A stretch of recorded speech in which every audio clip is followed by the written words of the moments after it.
Hi everyone, I wish to warmly welcome you to the second part of the analysis of the play This Time Tomorrow. And the second part of this video analysis is all about the title of this play.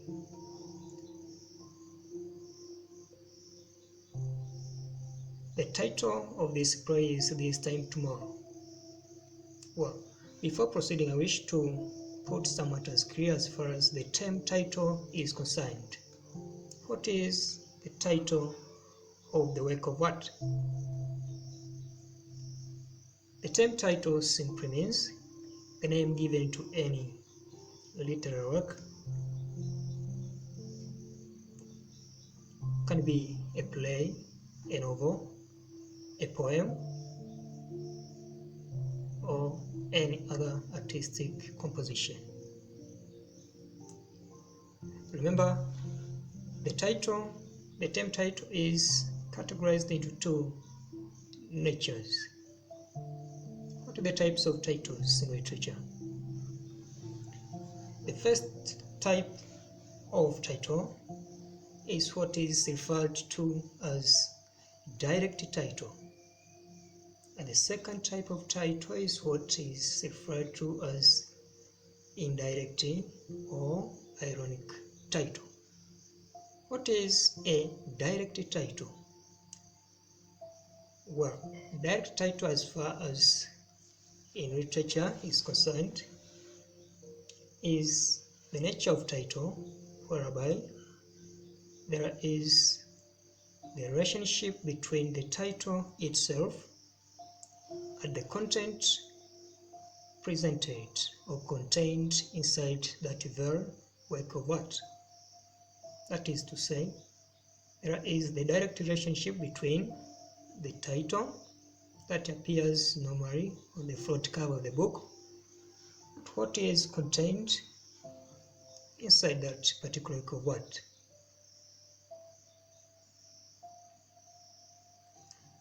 And the second type of title is what is referred to as an indirect or an ironic title. What is it? An ironic title or an indirect title is the nature of title in which there is no relationship between the title itself and the content presented inside that particular work of art. Sometimes that particular work of art, that particular title of that work of art can be symbolic, to mean the title appears to be opposite to what has been presented in that very work of art. Well, back to the play This Time Tomorrow. The title is a direct one, as it shows a disappointed woman who is a widow, and that is NGUGI, whose slum is demolished and has nowhere to go. Her husband was shot dead like a dog in the forest during Mau Mau War of Liberation.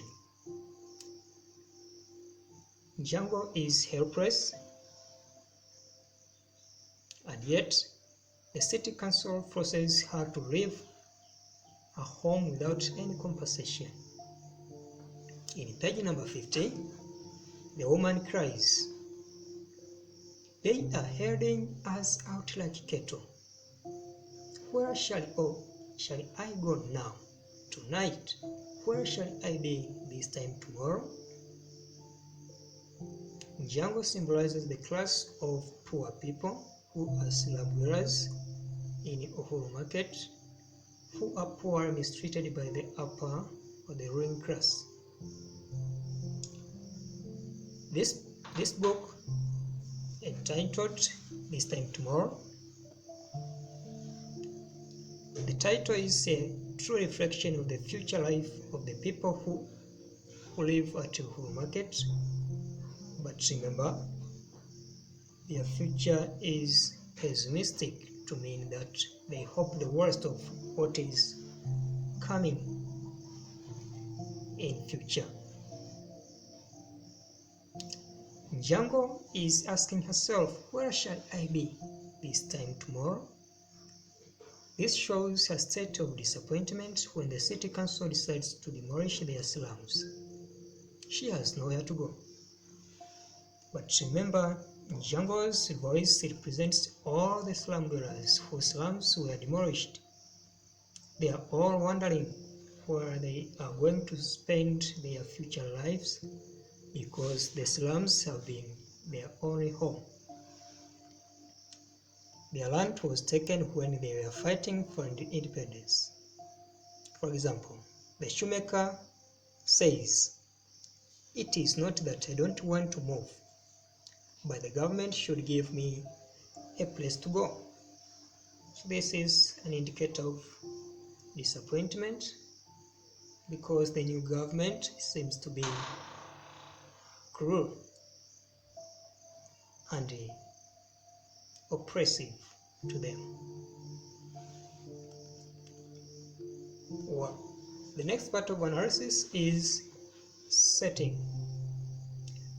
Setting simply means where and when a little work was written. The setting is Kenya after independence. This is what is referred as the general setting of this play, Kenya after independence. A specific setting or some minor settings that have been presented by the playwright is Uhuru Market in Nairobi City. It was written in 1970. The playwright has made use of a real setting. The places named in this play do exist in today's Kenya. For example, places like Kabete, Westlands, Uhuru, Kolo, or the place known as Koloboti and Rift Valley are actually existing in today's Kenya. However, the setting can represent many African countries because demolition of slums is a common phenomenon in most unplanned African cities. The reasons behind demolishing such slums and some other buildings include to set up infrastructure and some other social services in the society. Eventually, we find people who have disappointment following this oppressive act by the authority. Plot. What's the plot of this play? Plot refers to how a little work is arranged or organized. It can be chronological, or what is referred as straightforward, or non-chronological, or what is referred as flashback. Well, the play This Time Tomorrow has made the use of non-chronological kind of plot. The play starts from the end to the beginning. The play opens with a journalist who reads an article which explains things that are later found in the end. The article explains about the rotting tins flew high in the air, the cardboards and the dry mud squeaked, and the way slum dwellers have been swept, which makes the place as quiet as Kalahari or Sahara Desert. A reader should finish reading in order to understand what is said in the opening of this play. This is therefore non-chronological. Style. What is style as far as in literary works is concerned? Style simply refers to techniques employed by literary artists to convey message to the targeted audience.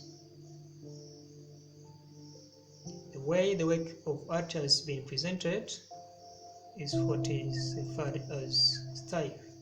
So writers can decide to make the use of different styles to convey the intended message to the audience. This play is largely presented in a dialogue kind of style, although there are a few cases of monologue or narration where the journalist narrates the events.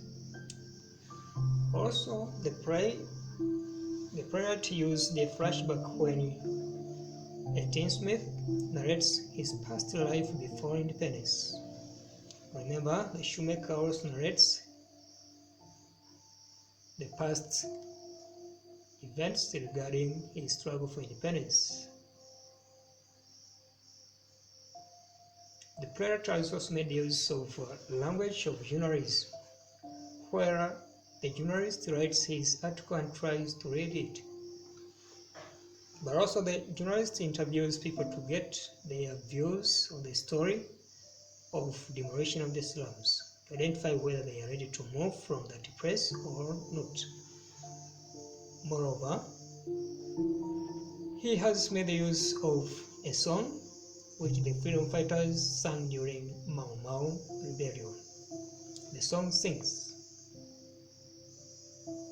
and here I'm going to read the song sung by freedom fighters as presented to us by Shoemaker in this very play. Even if they deride me, and beat me, and kill me, they shall never make me forget. This is a black man's country. Well, remember, the writer has made the use of this song to reveal issues like patriotism and sacrifice as shown and presented to freedom fighters during Mau Mau War of Liberation in Kenya. To further his style, he has used the language of advertisement. This occurs in two ways. One, it is used when making public announcement for a meeting.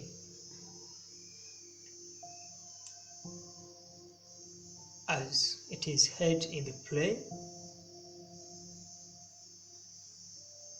a meeting, everybody to the meeting at once. Long live Uhuru Market, long live Uhuru Market. It is identified in page number 49. But also when Inspector THIONG'O announces, he says, "This is Inspector THIONG'O of the City Council Health Department. I remind all those that dwell in these places that today was the date I gave your last delegation." Page number 46. All these are advertisements as employed in this very play. But also, advertisement can be identified when NGUGI and Wanjiru advertise their business. They are heard saying, "Soup for 20 cents, soup for 20 cents, soup to build your bones, soup is cheap here today." Well, the next part of the analysis of this play is language use, or what is referred as diction. What is diction? Diction refers to the choice and arrangement of words in a work of art. Diction can be identified through the use of vocabularies that emanate from different fields and occupational areas. The playwright has made the use of Swahili word, that is uhuru, which means independence. Artistically, this is what is referred to as barbarism. There is also the choice of words which are formal, used in legal language. For example, civil disobedience, arrested, inciting, violence, etc. The predator also employs conversational style, conversational language. Find NGUGI converses with THIONG'O, NGUGI, with NGUGI, the journalist with the shoemaker, etc. Notably, the product has used simple language with full figures of speech to pass the message across. Some of them are outlined here. The first figure of speech used by the playwright is symbolism. Different ideas have been used to imply a particular concept or been used to stand representing a certain idea. They include physical objects, ideas, characters, and many other. Well, the first symbol used in this play is filth mushrooms, have been used to symbolize the poor houses or slums on one side. On the other side, they have been used to imply poor living condition.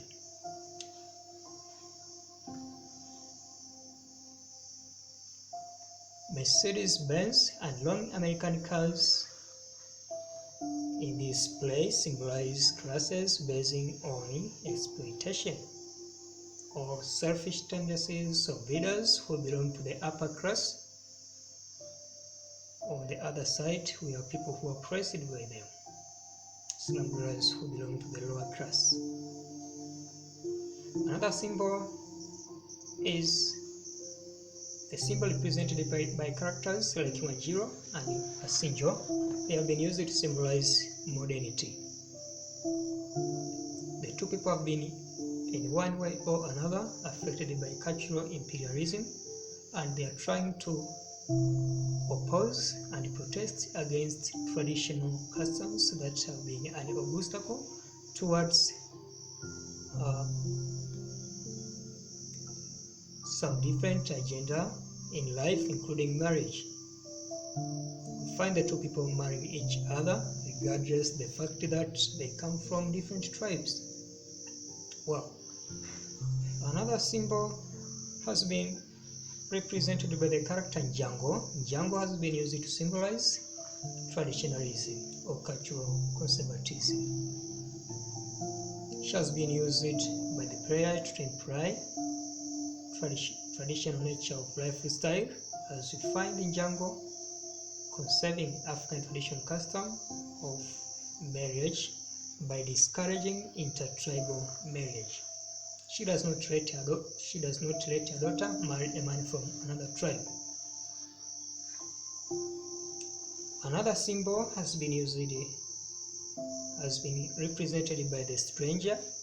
The stranger has been used to symbolize awareness and courage.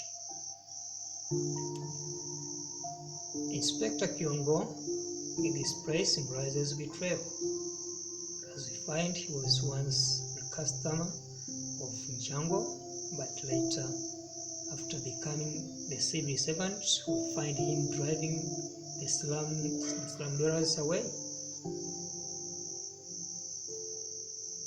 Shoemaker, tinsmith, and the majority slum dwellers have been used to symbolize ignorance and illiteracy of the mass.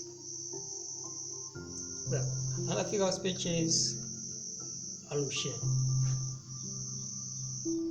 Simply, allusion is a figure of speech that makes the use of well-known things, can be ideas, places, physical objects, to imply a particular idea. The use of well-known things in a work of art is what is referred to as allusion. NGUGI or THIONG'O in this play has made the use of biblical allusion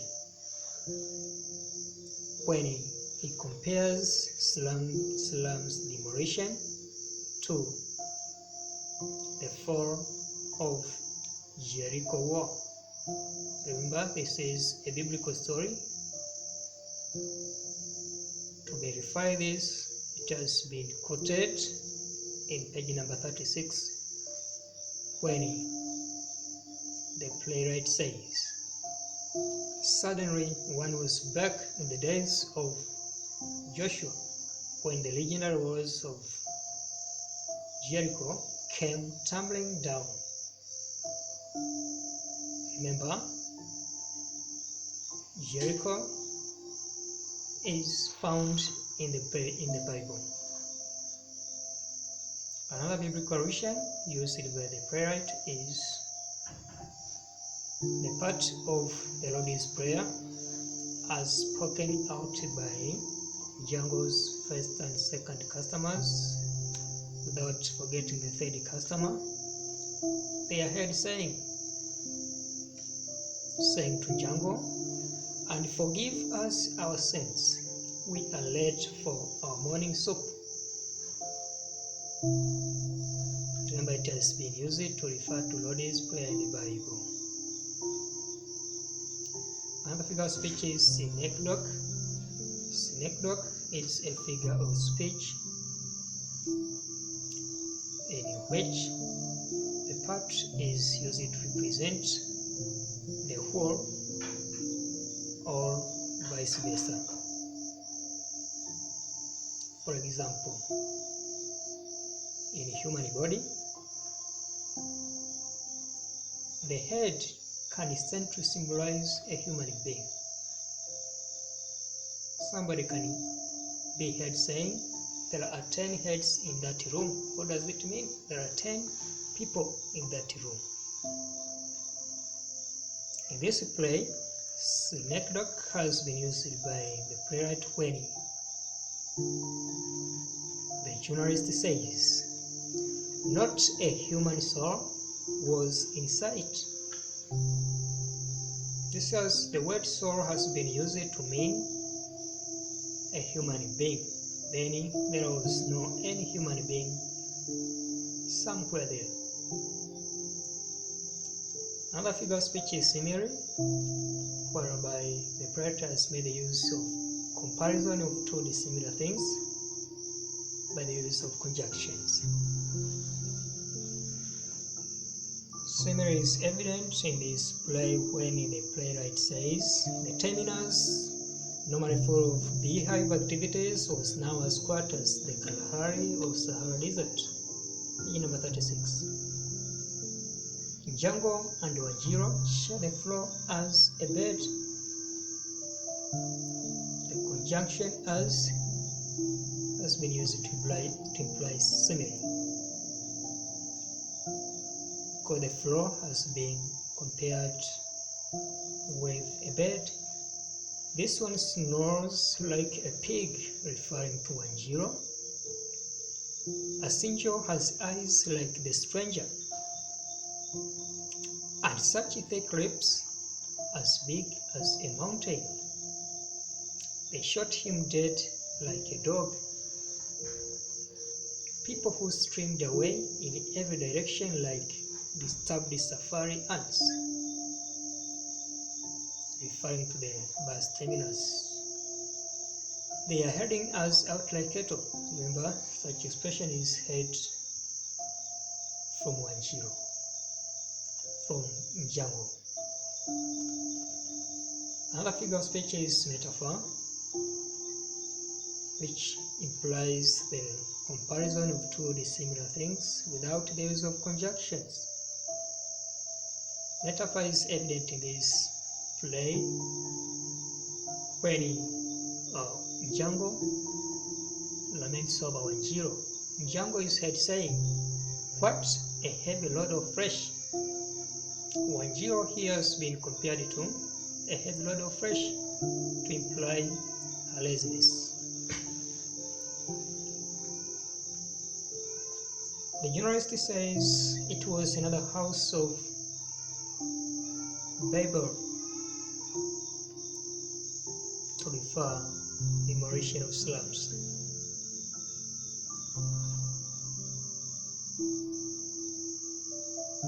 The soup has been compared with the daily bread when it is heard in page number 45, our daily bread, referring to the soup. Another figure of speech, although it can be termed as a musical feature in poetry, is alliteration. Alliteration is the repetition of consonant sound at the beginning of stressed syllables in a verse.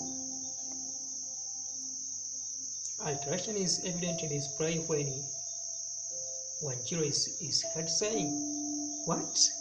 What? Water?" The consonant sound "we" implies alliteration. Another indicator of alliteration in this phrase, the phrase that states, "Cocks crow, babies cry, and trains crash."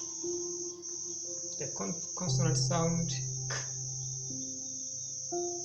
in this verse has been used to imply alliteration. Another figure of speech is imagery, as the figure of speech that creates the mental picture into the mind of readers. The play transmits the use of an image of sight when he says, "Bones, decaying meat, white maggots, tins, paper, broken pots." These words can create the mental picture of vision. Tactile image or an image of touch has been used when Wanjiro says, "A smooth skin," referring to Asinjo's skin.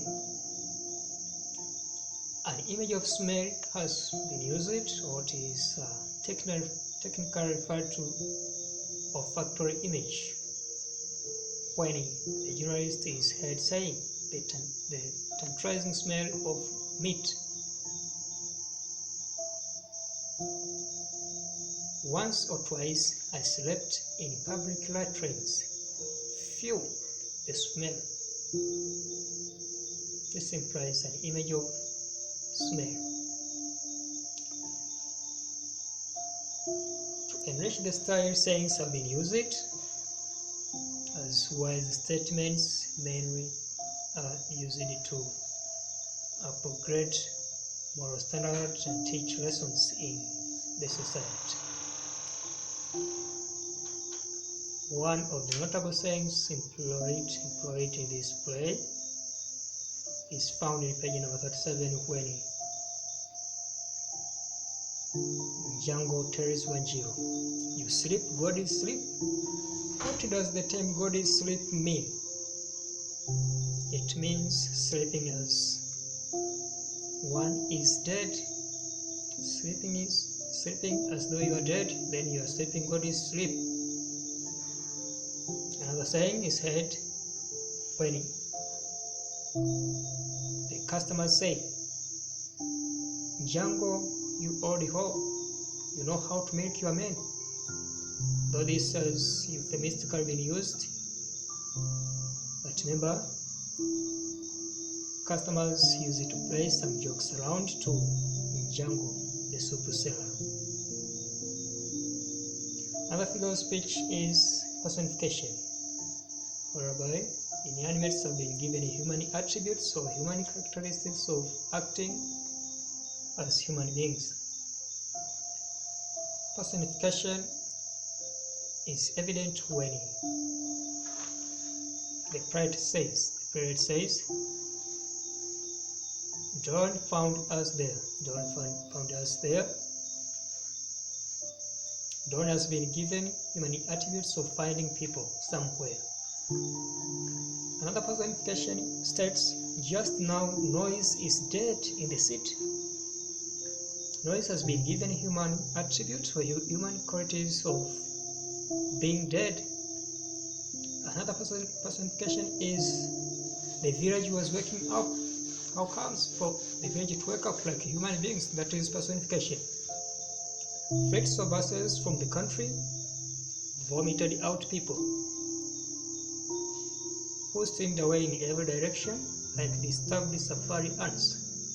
How comes for freights of buses to vomit people? How comes?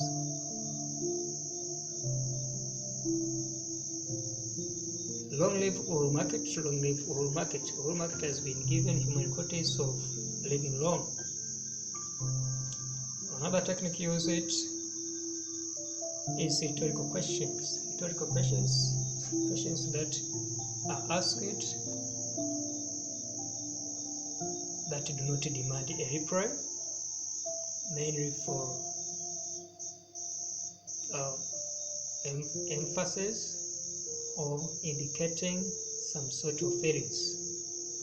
It is heard when NGUGI tells Wanjiru, "You speak to me like that? Do you know who I am? Do you?" Page number 40. This is a rhetorical question because NGUGI herself knows that she is a mother to Wanjiru, but she asks, "Do you know who I am?" Well, another figure of speech is exaggeration, hyperbole, or overstatement. Some of phrases or sentences have been overstated, have been exaggerated for the artistic purpose.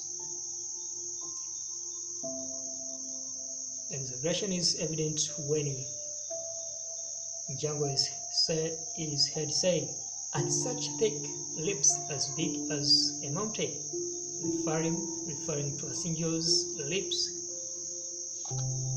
So blacker than the suit on that coat. That is exaggeration. It is quite impossible to find a human being who seems to look blacker than the suit on the coat. Another figure of speech is onomatopoeia. A figure of speech that involves a sound effect.